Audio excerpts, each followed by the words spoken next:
What is up, everybody? Welcome to Speak Now Pro Wrestling. It's your girl, Denise Salcedo, and it is Tuesday, October 1st, and we are introducing a brand new era of NXT. That is right, NXT has officially made its debut onto the CW. Now, I know you guys are probably wondering, Denise, where the hell is Chinedu? I don't know where Chinedu is at. I think you might be thinking that we're starting our show at the normal time, but we started a little bit earlier because NXT is ending at the top of the hour. So at the end of the hour, we are done with NXT. They're not going to be doing an overrun on the CW show. As you guys know, when they were on the USA Network, we used to get like 15-minute overruns. Like we got pretty lengthy overruns. It's not looking like we're getting those here on the CW, which is pretty much what I expected. So at some point, we'll get Chinedu into this stream. But overall, man, guys, this was a freaking interesting show, and I think it's going to have people with mixed emotions as well, because I've already been seeing people like excited about some things, disappointed about other things. I have a poll right now on my Twitter page if anybody wants to go and vote. I'm having people rate the debut of NXT on the CW on the Talk About packet scale. Mild, Diablo, what's the other one? I don't even remember the other ones, but they're up there if you guys want to vote. But we got to get into this NXT show. I'm going to kick things off with our super chats here, and hopefully Chinedu gets in here at some point, everyone. We'll see. But here we go. We got a couple of super chats, and this is from Sheldon Jackson, who gets us started saying, Trick winning saved this show tonight, because I believe that Giulia should have won the women's title. They could have had a moment with Giulia tonight. You can't recapture that moment. Glad Cora's back, but still. So Sheldon Jackson's reaction here is pretty much what I expected from a lot of people, because that's sort of echoing the same statement that I've been seeing sort of flow around on Instagram, on Twitter, and Facebook, and all the social media pages. Everybody, or not everybody, but a good amount of people were expecting to see Giulia come out as NXT Women's Champion. And it's funny because Chinedu and I have been here on the show sort of debating the last couple of weeks, and Chinedu was very, very pro that Roxanne Perez was going to win. And then we also had I was sort of flip-flopping back and forth. Like there was one day where I was like, no, I think it's going to be Roxanne. Then there was, I think the last show, I'm like, oh yeah, it's going to be Giulia. And so I felt like I was going and being sold in both directions. I really didn't know what they were going to do, because usually in these types of matches, there's little hints here and there, right? Like you pick up on little things, whether it's the storytelling, whether it's specific moments in promos, or just about anything. Like sometimes you can tell who is going to be the victor. And then this one, I didn't know because the big factor here was the fact that they were starting the premiere on the CW. I feel like had it just been any ordinary show, I probably would have said, oh yeah, Roxanne Perez is definitely retaining. However, because the show was on the CW and it was the premiere, I did kind of lean towards the direction of thinking that they might want to kick things off with a bang, right? And have Giulia surprise everybody and get the victory. So it was one of those things where I did think that was going to happen and that the potential was there, and it didn't. And what I noticed immediately afterwards, immediately following the Giulia loss, is I noticed people were excited to see Cora Jade back, which again, we'll get into all of those details in a second, but I noticed people were excited to see Cora Jade back, but I saw that some people were disappointed that Giulia lost. Some people did not like the Cora Jade interference, and it was just a little bit of everything. So I know that this one is definitely going to generate some mixed emotions. And so, Chinedu, what happened, bro? Hey, my 6-month-old had a meltdown. I had to take care of that, man. I had to put baby back to bed. Sorry, I'm late, guys. What a great No, NXT, you're guys. okay. You're okay. You're a parent, Chinedu. Oh, You yeah. got your children as a priority. But how are you, man? I'm doing great. This is a great NXT, first of all. I'm very excited, very, very happy to be here. By the way, great interview with Kalani Jordan, by the way. Saw that online. If I haven't seen her interview, please check it out. It's very amazing. Check it out. Click the links available all over the place, whatever. But it's just really, really great. How did you balance tonight? I don't know if I missed it. I'm sure I missed it. How did you balance tonight with the AEW show? That's next week, Chinedu, not this week. It's Oh, next week that we're getting NXT and AEW head to head. okay. I was about to, I was like, well, she's gonna Which do it tonight. What's she gonna do? Okay, next week. Okay. I'm not looking forward to that because here's the thing. So, it is very difficult, let me just say, for people here on the West Coast to watch NXT at the normal hour. So normally, this wasn't an issue when they were on the USA for me. I would just pop in to stream DirecTV and I would watch NXT. Now, being on the West Coast, I literally exhausted like every single possibility to try to watch NXT. And it was really, really hard. I found a method to watch NXT and it worked for a bit, but there were certain moments where I had to go and find a new method. And so it was not an easy journey for me. And it's not going to be an easy journey for me to watch NXT moving forward. So I'm just going to like keep at it and hope for the best. But I did kind of have a hard time sort of navigating the programming today due to the reasons being that I'm out here in the West Coast. So I'm not looking forward to that next week because it kind of requires a lot of my attention. If it's like if the stream goes out, then I got to go find a new one. And it's kind of annoying to have to do that. But that's what I have to do in order to be able to come out here and do this post show and be able to talk about NXT in a timely manner. So yeah, but that is happening next week. But Chinedu, we were on the topic here, getting into some super chats from everybody. And we kind of just glossed over Giulia and Roxanne, but we're going to get to that in just a second. Luis Arturo Mendez says, sisters reunited once again. Christian Giron here says, send money to Denise. She needs to travel and vacation more. She works too hard. Christian Giron, I appreciate you, man, for being so kind and sending this in. You're the best, man. We got the Champ 39 who says, I guess the reunion of Roxanne and Cora Jade as tag teams is inevitable. Oh, my friend, that is going to be the biggest topic of here tonight. And I don't even know what to expect anymore in regards to that. We got Antonio Morales who says, at the NXT show, CM Punk just gave us free pizza. What? What is happening? What is this for everybody, or was this an exclusive experience, Antonio? Let us know, because that's pretty freaking cool. I mean, the man has been known for giving out ice cream, and now pizza. Are you kidding me? We got David Primero here who says, where did you watch the NXT and CW? It says on my cable. It won't start until 8 p.m. This is what I hate when wrestling isn't live on the West Coast. So I can't technically say on the air how I watched the CW. But the chat here, I'm pretty sure will probably be able to fill in the blanks for you on this one, David. And you'll understand why I can't necessarily say. But there are methods to being able to watch the show over on the West Coast during East Coast time.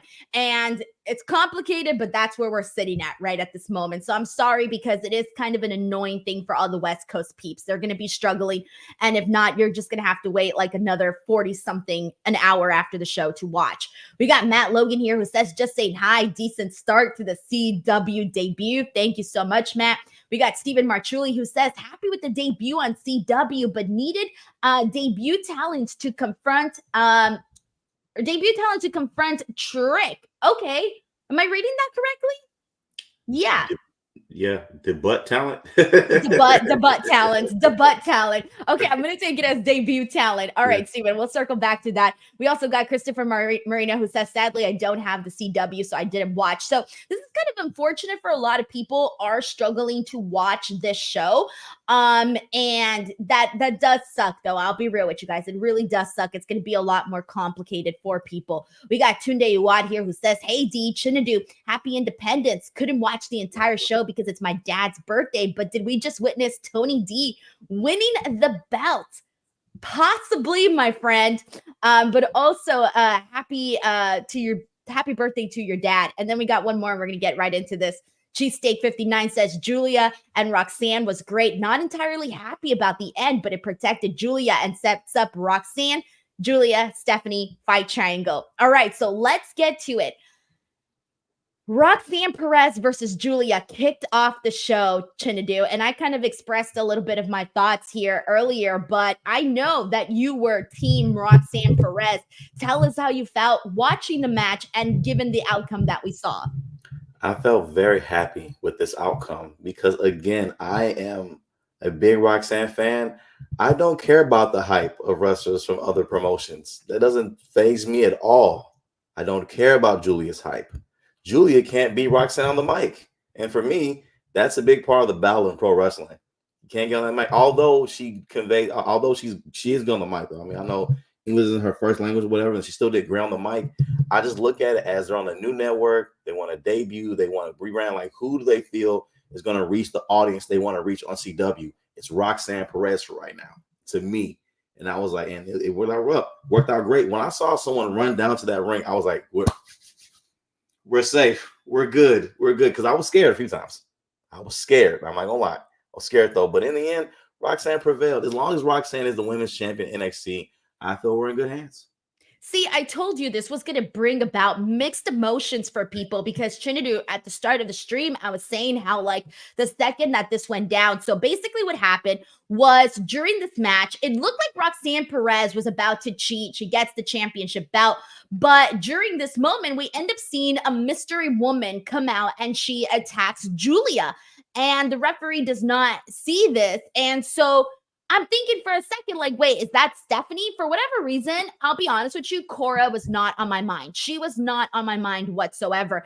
And so I did for a second think it was Stephanie, but then afterwards, Roxanne hits the pop rocks. She gets the victory here. And I'm going, oh shit, like that's it? Like this is how this is going to end? And then it's revealed that it's Cora Jade and she's back. As many of you guys know, she was gone for pretty much the majority of this year. She was out due to an ACL injury, which sucks because prior to that, she had already been gone for quite a bit of time. So it kind of feels like we haven't seen Cora Jade in God, like what feels like 2 years, man. It's so crazy to think about that. And so when Cora Jade came out, Chinedu, for you, like, what was your reaction? Were you excited? Did it make sense to you? Where were you at on this? Yeah, I was very happy to see it because if people in the chat recall, like a while back, I said that I feel like Roxanne Perez's title run can't end without like that Cora J chapter in it. I just feel like it can't because they feel like they invested so much in building Roxanne Perez's character, her lineage, her legacy, NXT, things they're trying to like establish. I feel like that's such a big part of her story. They start off in the tag team together, the breakup, a la Shawn, a la Shawn Michaels, Marty Jannetty, although they're still both doing great, poor Marty. But regardless of that, they still like they developed her character so much. I feel like it wouldn't be right to end her reign without including Cora Jade in it. And I'm happy it was her. I don't know where they're gonna go with this because I thought it was gonna be like they feud. I thought that, but it looks like they may be a tag team, something like that, which honestly I'm with too. Like I want to see where this goes because again, they have such history, and I love that NXT has brought her in the mix, and I'm really excited about it. I also didn't realize how much of a height difference they had. It is tremendously noticeable. Dude, no, Cora Jade grew. Am I crazy? What? Like Cora Jade looks like she grew, right? Because Yeah. I remember Cora and Roxanne sort of being similar in height. And then they had this backstage segment later on the show where they seemed to be on good terms, obviously. And I thought, holy smokes, Cora Jade was like towering over Roxanne Perez. And I don't remember her being that tall. I don't either. So I don't know if it was an angle or what it was her boots, whatever though. But I was like, she's hovering over Roxanne right now. I know Roxanne's already short, but like I'm like not that short. Come on. Oh man, you guys are killing me here in the comments section, man. You guys are gonna break me on this show. Anyways, but yeah, so here's the thing though. So in regards to this, like I get where people are coming from because earlier I had been saying, given that this was the CW premiere, I thought they were gonna really want to kick things off with a bang. Now I know a lot of people are gonna say, oh, well, the bang is Trick Williams getting his NXT championship back. But we kind of already knew that, right? We've seen this. This is not the first time. I'm so happy for Trick Williams, but I think a lot of people pretty much expected that. Like we expected Trick Williams to become champion once again. So it wasn't necessarily a big surprise. I think the big surprise of the night would have been if it would have been Giulia, right? But at the same time, though, I do get your perspective. This is why I was split from the very beginning, right? Because option one is have Giulia win, surprise everybody. Holy shit, we're starting this new era with a new champion. We hardly know anything about her. Oh my God, right? But option two is also a situation of like, there are a lot of people who are not familiar with Giulia. Like, you got to understand, a lot of people who are familiar with Giulia are a very hardcore wrestling audience, okay? There are a lot of people that are not familiar with Giulia, and I think that sometimes we forget that. And I don't know if like WWE, like powers that be over at NXT, like they might be like, okay, we can probably play with this a lot more. You know, we can play with Giulia making her way to the championship bout. And so I really do see both sides of this argument here. I don't feel passionate in either direction, but I know it kind of felt like after the match, though, Chinedu, I did feel like a lot of people were sort of upset by it. Like, I feel like I saw more negative, angry comments than I did positive comments. Like, you were probably one of the few people, and maybe a couple of others sprinkled about, that were happy about the outcome that they saw here. And I don't know how that sort of set the mood for the rest of the night, because it really wasn't until the ending of the show that I really felt like, oh, okay, that was really great, right? Because there was another really cool moment, which we'll talk about. But I would say there was probably 4 moments on this show that I considered to be pretty noteworthy or pretty cool, at least. You know, you're not lying. As soon as the match ended, you know, I go straight to the WWE. Well, first of all, I go to Denise's page to make sure I see the updates, which she have her live reactions. I hit the like button on those and comment and share those. And then after I do that, I go to the WWE NXT page and I see the highlights of what happened. That comment section, yeah, they were very upset. I was the only comment like, hey, is this really great, guys? Everything was negative. This sucks. It's terrible. Like, why does You're gonna get murdered, Chinedu, on Twitter. You can't be happy. What's wrong with you? You're gonna get murdered in this chat. People are gonna be like, God damn you, Chinedu. Yeah. I was very happy with the outcome. Again, I love Roxanne, and I feel even though the crowd doesn't like it, since she's a heel, to me, it just works all the better. She's a heel who can talk. A heel who can talk, so she can like work her way through this heat.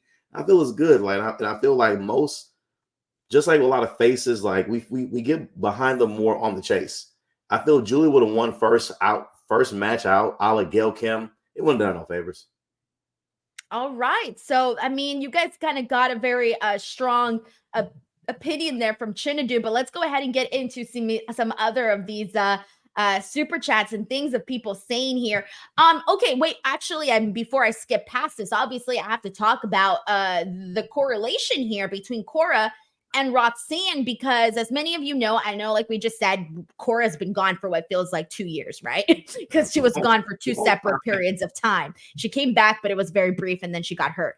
So here's the thing. Cora and Roxanne are pretty much linked together when it comes to their NXT history. On one hand, they're very, very similar. Like, they got a lot of a similar personality, similar interest sort of thing. But also, they were tag team champions together, but they were also hella enemies, man. Like, these two girls, like, kicked each other's ass. I remember when they had their Weapons Wild match, like, I don't know, what, 2 years ago? I don't even know when that was anymore. I think it was Halloween Havoc, maybe. And they were just like going at it with each other. And this is like, these two girls have had such a long history. And so they are forever linked together, and I think they'll always be linked together in their careers. So Cora Jade didn't necessarily spark me, though, given the way that things ended between her and Roxanne. It didn't really spark me as like, oh, Cora Jade would come out and help out Roxanne Perez. I wasn't expecting her to help out Roxanne. If I would have been given any inkling that Cora Jade was going to come out, I would have thought, if anything, that she would have cost Roxanne Perez the match. If anything, that's what I would have thought. I would have never thought that she would have helped her. But then Cora went on and explained in a backstage segment that she was kind of irritated that people were just talking about Stephanie and people were just talking about Giulia, and that everybody forgot about Cora Jade. And that sort of seems to be the reason as to why she attacked Giulia. So essentially, she attacked Giulia for gaining buzz and all of that. Which honestly I can get. But like you said, that wasn't my first idea of what this would look like. It really wasn't. Like, again, I thought she was gonna cost her the title. Like, I thought she was gonna like interfere or something like that. Like, she would have to be involved with this somehow, and then like it would be Roxanne versus Cora on Roxanne's way out to the main roster, something like that. Or if she came out and helped her win, I thought at her backstage interview was gonna be, if anybody is gonna be Roxanne for that title, it's gonna be me. I thought that, right? If anybody's gonna be, it's gonna be me. But it wasn't that. And I mean, I'm interested to see where it goes, although this was not my first thought of how this is going to be. So I am kind of confused a little bit, though. I was like, I thought y'all didn't like each other, though. But she's like, I kind of like who she is now. I'm like, okay, so you're both heels. So who's going to be like the leader, though? Because that was kind of the problem in the beginning. Like, who's the bigger star? So I don't know what's going to happen. But like you said, they have such history together. They were ugly plat together as a tag team, like the Hardys did, okay? That links you forever, okay? You were ugly plat tag team, you're linked forever. So I'm excited to see where this plays out, although I really would have preferred one of the options we mentioned before. Oh, man. All right, guys. So a lot to kind of get into. Let's see what the people here are saying. We got Larice Johnson, who says that the NXT show was boring to him. Look, I get it. There were some moments that weren't that strong in the body of the show. Like I said, for me, there was 4 specific moments. But then again, kind of depends on what you're interested in and how you feel about certain things. But we got Stephen Marchulli here, who says, not forcing Giulia down the fan's throat gets the title at Halloween Havoc or builds to PLE Showdown. So Stephen Marchulli sort of seeing this more as a stretch for Giulia. We got Sean Garner here, who says, when does Roxanne lose the title? I feel like so many of the women's title changes, oh God, I feel like everything happens at Stand and Deliver. Like, yep. I'm sure that's not factual, but it feels like everything happens at Stand and Deliver. Like, yep. I feel like that's when we always see, like, the brand new champions be crowns. Like, that's usually when they save all of their good stuff. But, yeah, we still got Halloween Havoc. We still got a Deadline coming up. So, Deadline. You know what, Sean? I'm going to go with Deadline because they usually build up that show pretty strongly. So I'm going to say Roxanne holds the title until Deadline. I'm going Stand and Deliver. I'm just going 2025. That's what I'm going. Oh, you're really going for it, bro. You're really wanting Roxanne to last very long. I'm going to say Deadline because I think past Deadline, I think some people might start to get a little frustrated. I think people might want to start to see some changes. And I feel like Deadline 3 months, all right, that's not too bad. So, or who knows, maybe Halloween Havoc, I don't know. But right now, I'm just going to say Deadline. I also want to thank Ninja Keith, who just became a brand new DWO member. Thank you, dude. Welcome to the channel. All right, so let's keep this going because here's the thing. I want to stay on the women's topic right now because dude, when you think about everything that's happening with the women, we're out here having this very deep discussion about Roxanne, Giulia. We now got Cora, Jade. On top of that, we still had last week's topic, which was Stephanie Vaquer. So we basically have all sorts of women coming in.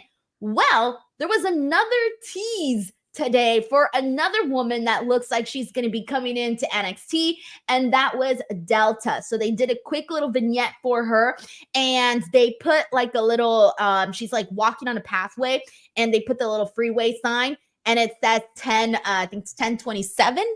Yeah, 10/27.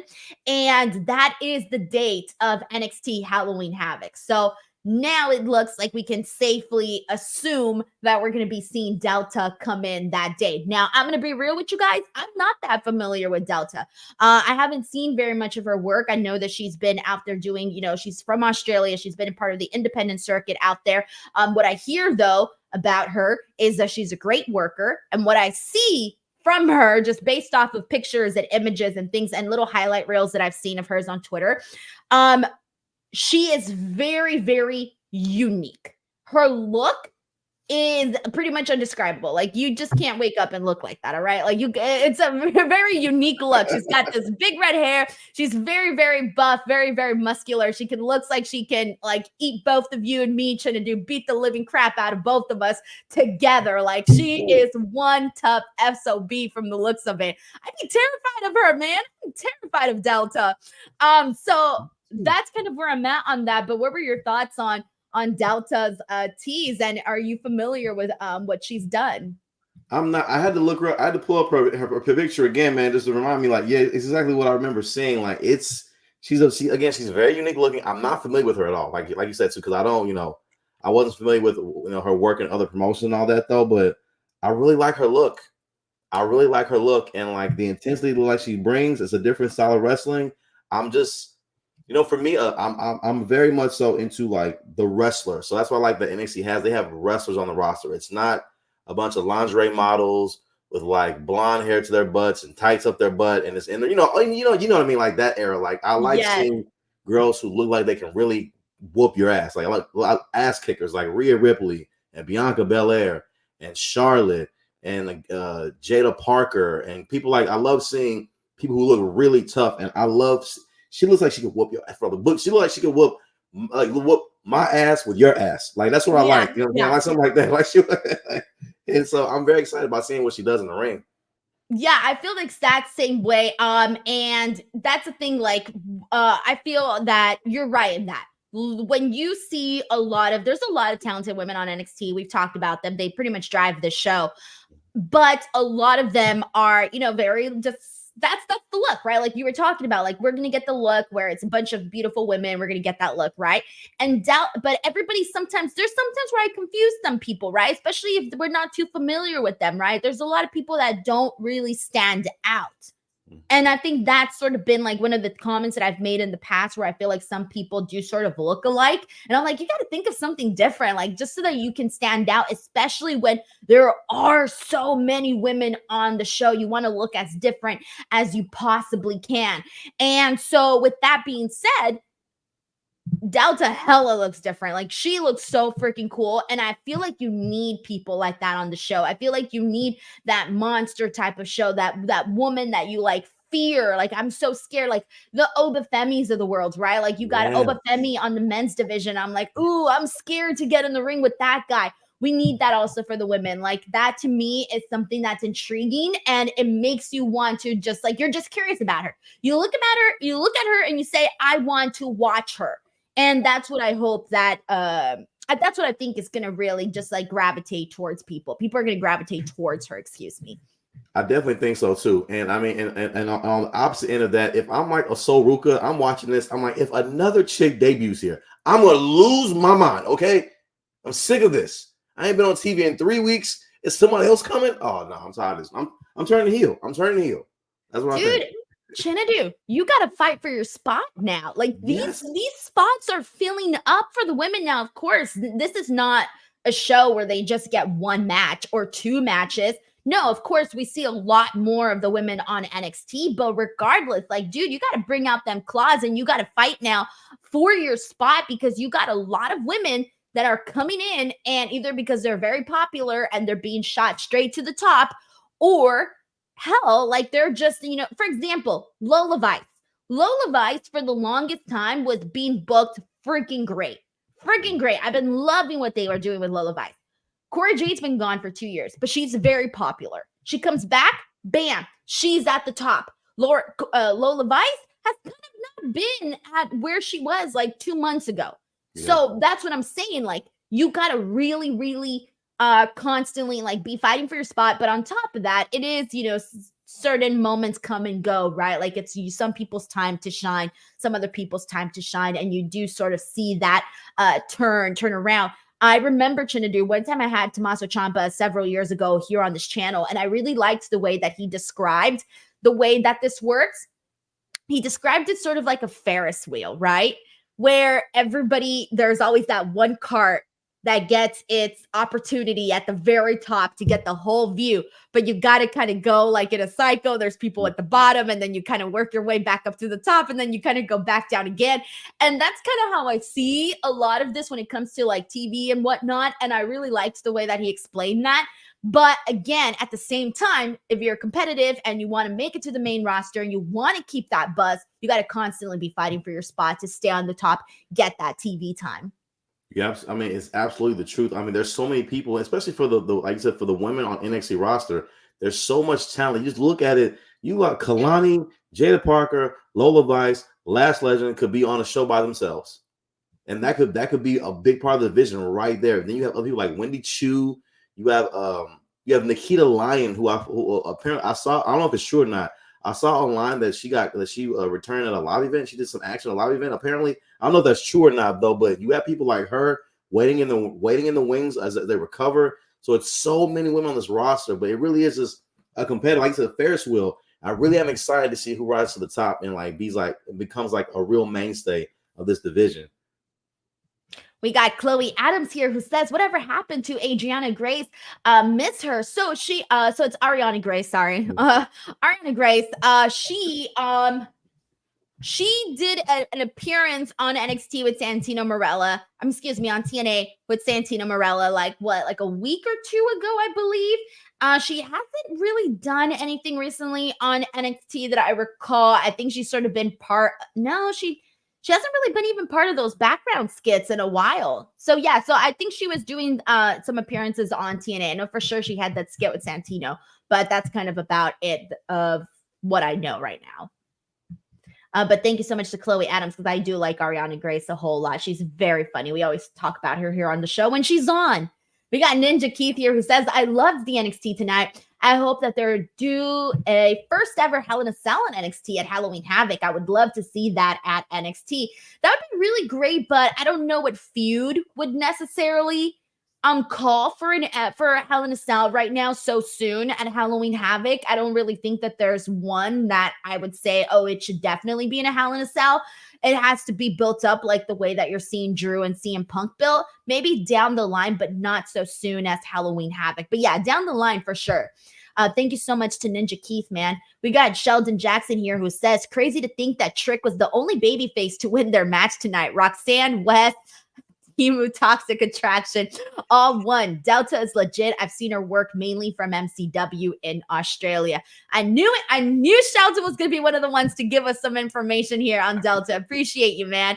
Sheldon's always keeping a pulse on everybody here. But no, for reals, Delta has been talked about now for quite a bit. So now we all just have to do our due diligence and do some YouTube searches, including myself. Sheldon, thank you so much for the super chat, man. Appreciate you always. So I do want to talk about some of the other topics with the women, especially since I just touched on Lola and Jaida Parker and all of that. There's a whole lot that came out of this. So we had a tag team match. Lola Vice and Jaida Parker, they teamed up to take on JC Jane and Fallon Henley, Fatal Influence. And there were a couple things that I liked from the match portion itself, Chinedu, and that was really just how aggressive Jaida and Lola were. And I was kind of for a second thinking, damn, I would kind of like them as a tag team. However, unfortunately, Jaida bounced. She left Lola there to fend for herself. And of course, Lola could not be defeating two girls on her own. So Fatal Influence gets this win. And I was thinking at this moment, oh, this is really great for Fatal Influence because they kind of needed this win, right? And then it didn't really last that long. Kalani Jordan was out there on commentary. She confronts Fatal Influence because they've had some beef.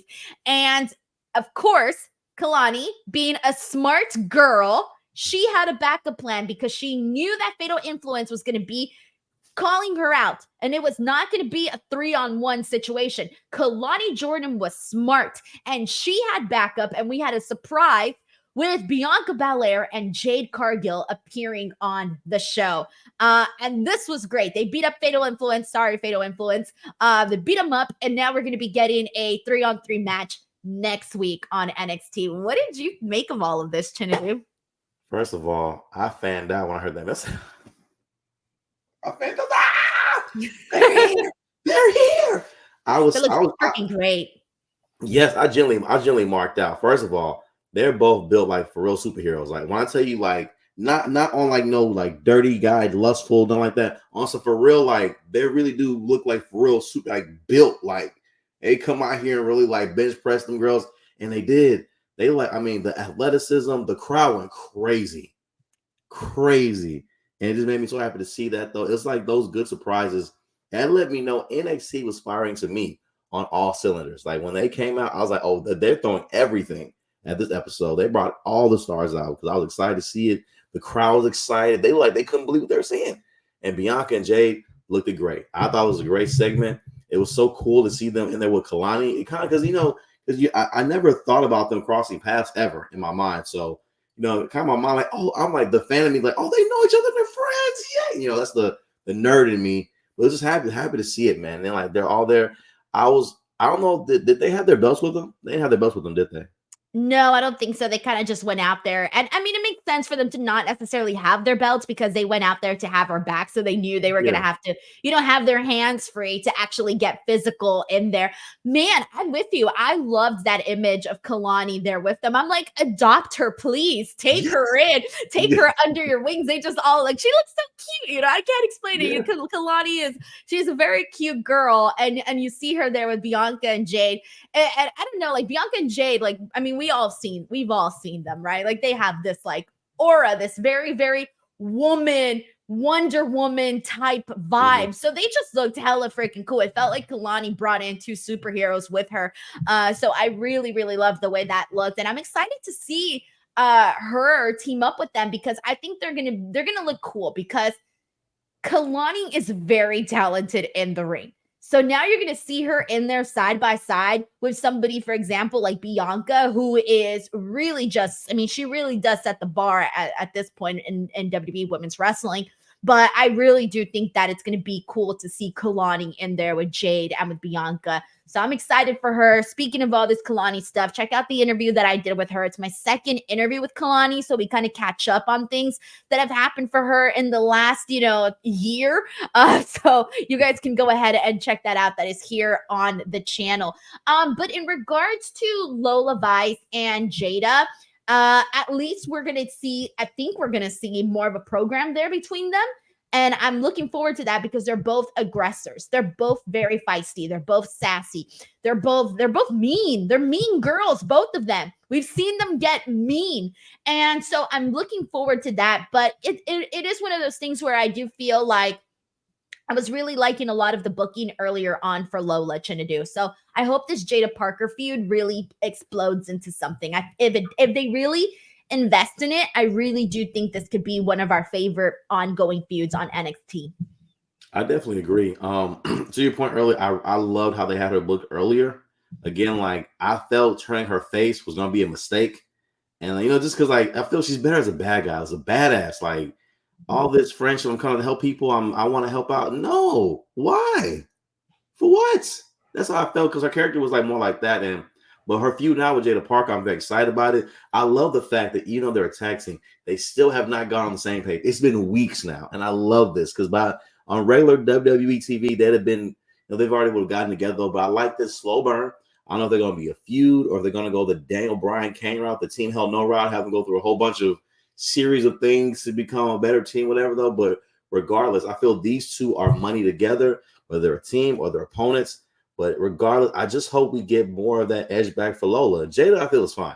Jaida, I feel has been the same character more or less right now, all about herself though. But again, the run Lola had, she's cooled off a bit. So I do hope this kind of heats things back up.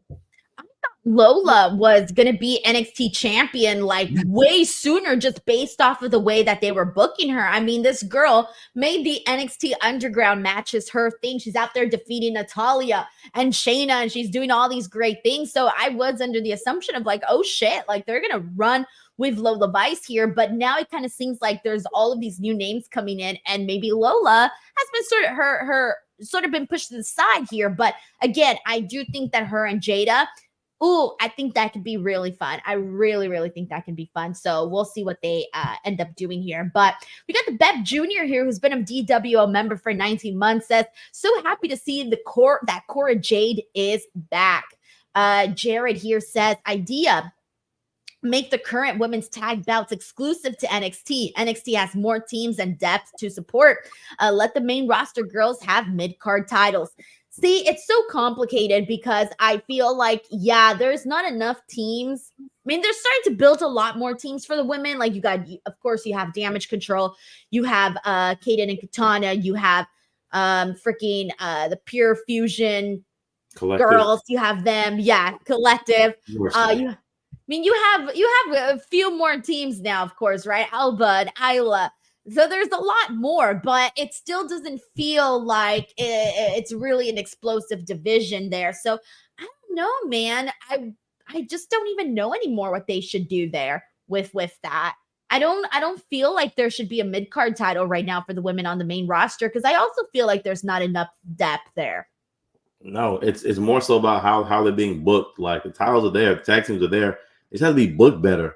And I feel like them floating, I felt that's what kind of made them special, because they're the only ones that you kind of can defend on all the brands. So I thought they were gonna like kind of hype that up more. They haven't, but hopefully we'll see what happens with it.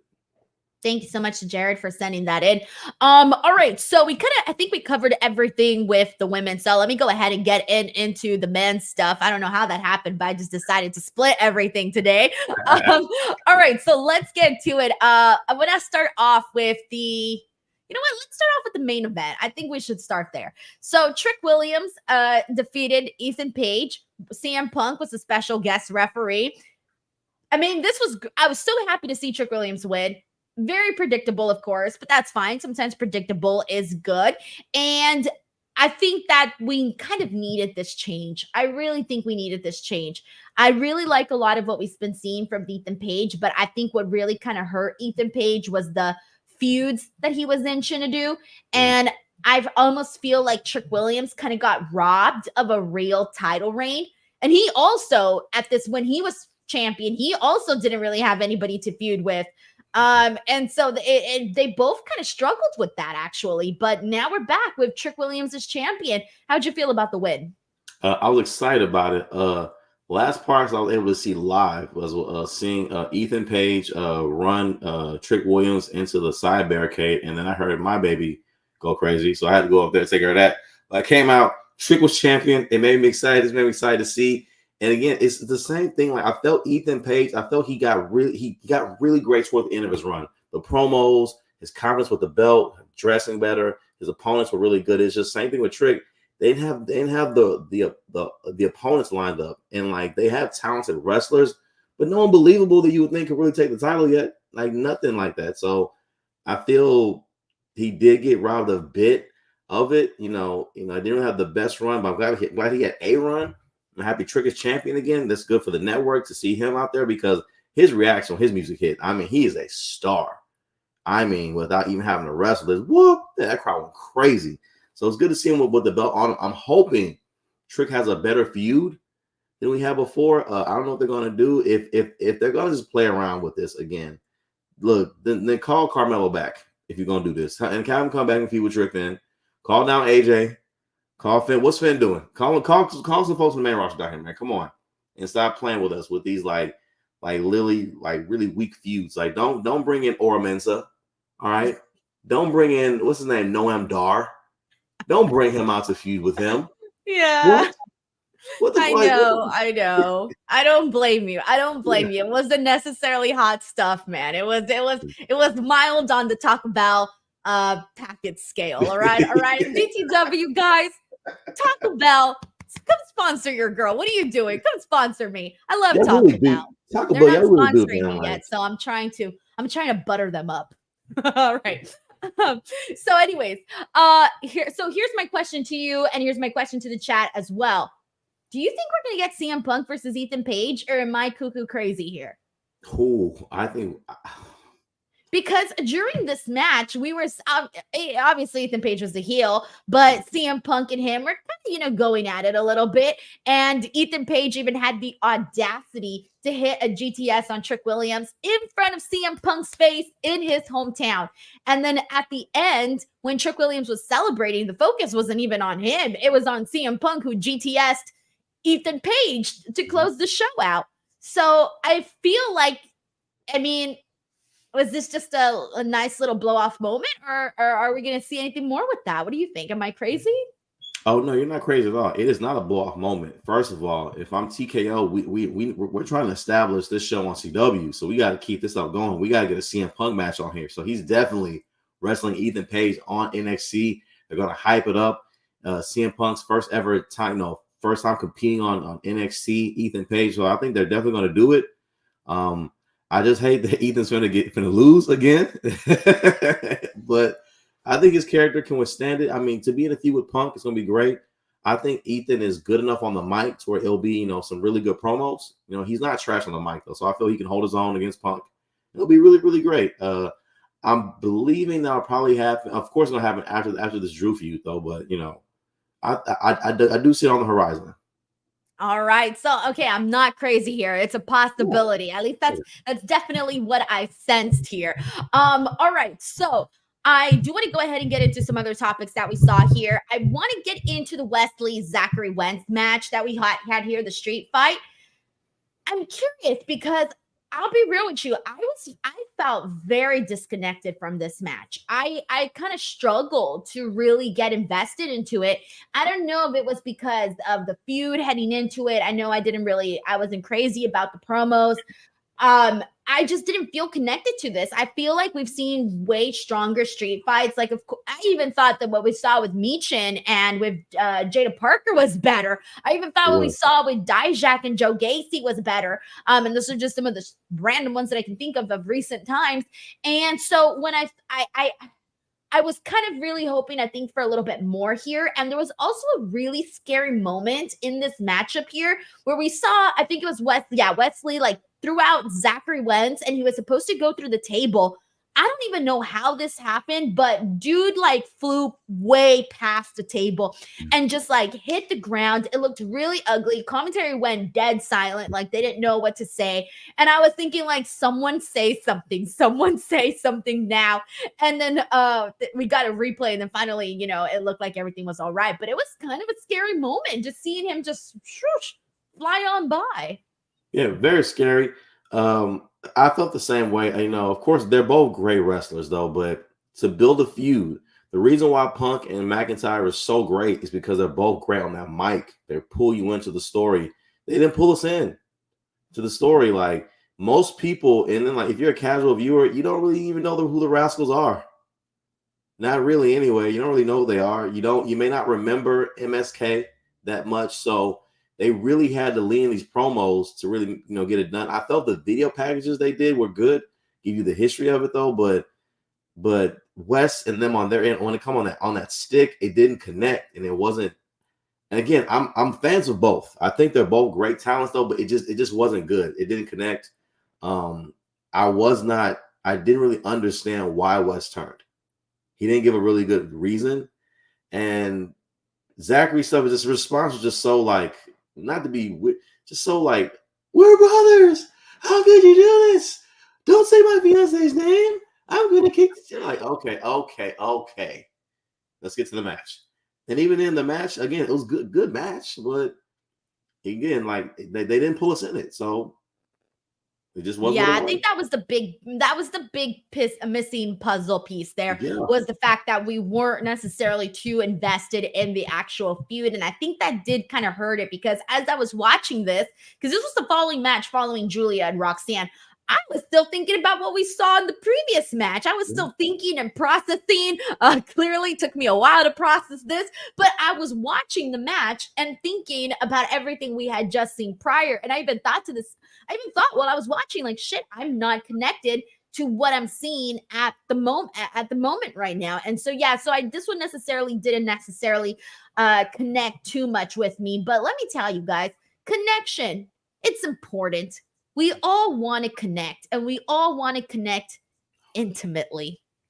So in order you make sure that your connection is good, get Blue Chew, promo code Denise. Are you jobbing out in bed? Do you have dreams of main eventing in the sack? Well, have no fear. Blue Chew is here to help you become the champ. Soon you'll make your babyface comeback and get the finish. Blue Chew is the place to go for chewable versions of sildenafil, tadalafil, vardenafil. These ingredients help men achieve stronger, harder, and longer lasting erections for sexual activity. Woo! The chewable tablets help fight off all forms of ED, which can include performance anxiety and maintaining an erection long enough for sex. A Blue Chew subscription includes a free online consultation, 24/7 medical support, a prescription for chewable, sildenafil, tadalafil, vardenafil, if approved, and discreet delivery straight to your door every month, all from the comfort of your own home at affordable prices. No more in-person doctor visits, no more waiting for appointments, and best of all, no more awkwardness. So, what are you waiting for? Head on over to the description box of this video and click on the link and make sure to use the promo code Denise. I'm dying because Jay Golden here wrote, oh yeah, let's talk about it. Let's talk about sex and Booker T's voice. The way that I can't do Booker T's voice, but like I heard Booker T in this actual text mess. I like this I don't know what I'm talking about. This chat.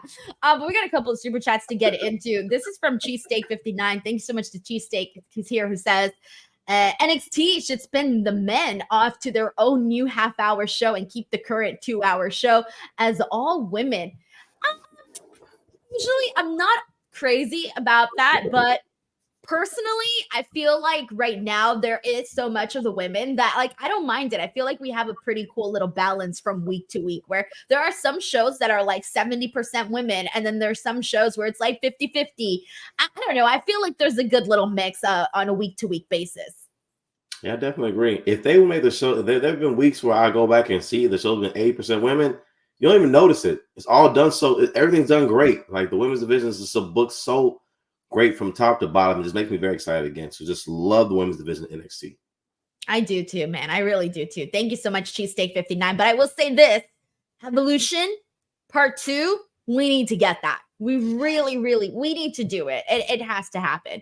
We got Nell D who says, the tighter the connection, the better. Blue Chew. You see what's up? You guys see what's up. Blue Chew, promo code Denise, guys.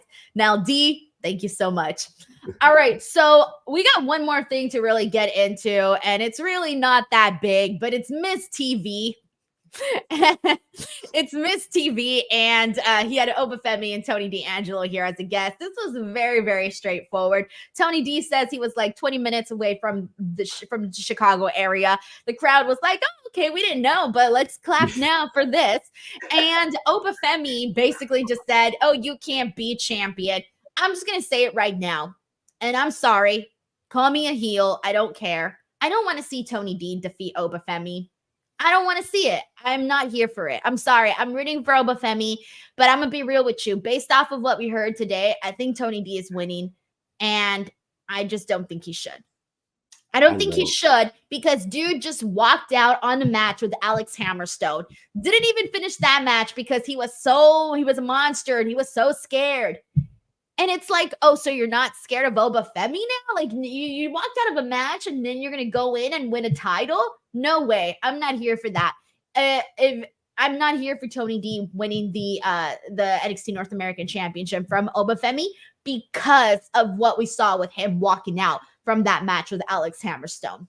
And I get it. I know everybody's like, they're doing the Rocky story. I get it. No, sorry. This is just not the way that I want to see this happen. Oba Femi, they can do something really good with him. They just got to keep it alive. They got to keep the flames going, you know?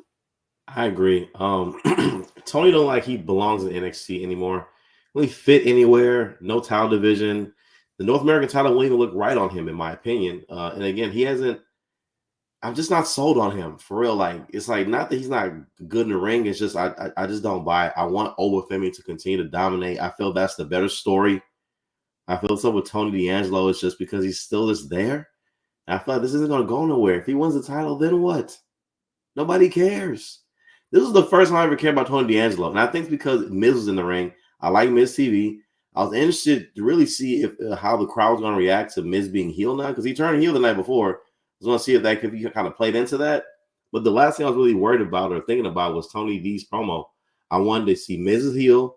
I want to hear Oba talk because I like the from the crowd when they do it. I like that. Yeah, I think it's great. It's just a little thing. Yeah, I like it. But Tony D, like you said, too, it's like I'm not into it. I'm not into it, and he looks like he's gonna win the title, and I'm gonna be bored. Yeah, I have a feeling they're gonna go that direction, but I don't feel like it's the one that I don't feel like it's the one that I want, at least. I don't know. I haven't seen anybody here really say that they want Tony D. I see a lot of comments being like, Oba Femi is a beast. Oba Femi is the real deal. Amen, Denise. Oba needs to stay strong, and Oba Femi should continue his reign. Like, those are the comments we're seeing from you, the people, in regards to this. So we're not too far off base here. And we got Nell D here who says, Oba Femi is cash money, dinero. Now, D, you are right, man. So hopefully they don't go. I hope they don't do it. Keep the title on Oba Femi. But that, my friends, was the premiere of NXT on the CW. We covered it all. Of course, let us know your thoughts in the comment section below, whether you watch live or you watch on a replay. Please let us know. Also, I dropped a couple of new interviews here on the channel. Matt and Jeff Hardy, Kalani Jordan, Serena Deeb here today. Please check those out. Tomorrow, Reg and I are going to be here for the watch along for the AEW Dynamite 5-year anniversary. Guys, that show is looking like it's going to be pretty big. So Tony Khan said he may or may not be making an announcement tomorrow. But on top of that, there's going to be Will Ospreay versus Ricochet. We're going to have Okada versus Bryan Danielson. We'll be seeing Hangman Page in action, Britt Baker and Serena Deeb. There's quite a bit going down on this show. So make sure you guys join Reg and I here tomorrow for the watch along and the post-show review. Chinedu, what do you got going on? Of course, all my socials, videos every day. My tour dates will be released in a few more weeks. It's finalizes my last few venues across Texas and across the South. You can catch my #1 sports show on Sundays, a CBS affiliate, KHOU Sports Extra.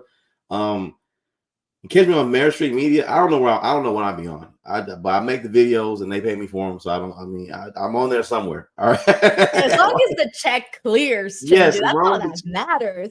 Check clears. So I'm on Mare Street Media somewhere with Dr. Phil and them and Steve Harvey and them on there somewhere. And other than that, check me out on here. And just be sure again to watch the interviews for Denise, Kalani Jordan, the Hardy Boys the Hardys, y'all. Great interview. Be sure to go to her Instagram page. Like the reactions, hit that like, comment, drop comments, hit the heart button, share it, because that's how it really grows and all that, though. But besides that, that's all I got to say. Go watch Denise's videos. Don't be a dick. Give it a click. Love it. All righty, guys. Thank you so much. We hope you had a good time. And of course, Chinedu and I will be back for some more NXT coverage. Of course, oh shit, next week is going to be the complicated week. Next week, we are having NXT and AEW go head to head. That's going to be fun. So we'll be doing a joint show. We'll be doing AEW coverage first. So Reg and I will be here to talk about AEW. And then right after that, we're going to be bringing in Chinedu and we're going to do our NXT post show and then we're going to split that. So Chinedu, if that works for you, we will keep it that way. Works for you? Oh, yeah. Perfect. All righty, everyone. So that's the plan. Thank you guys so much. And we'll see you back here tomorrow. Bye, everyone.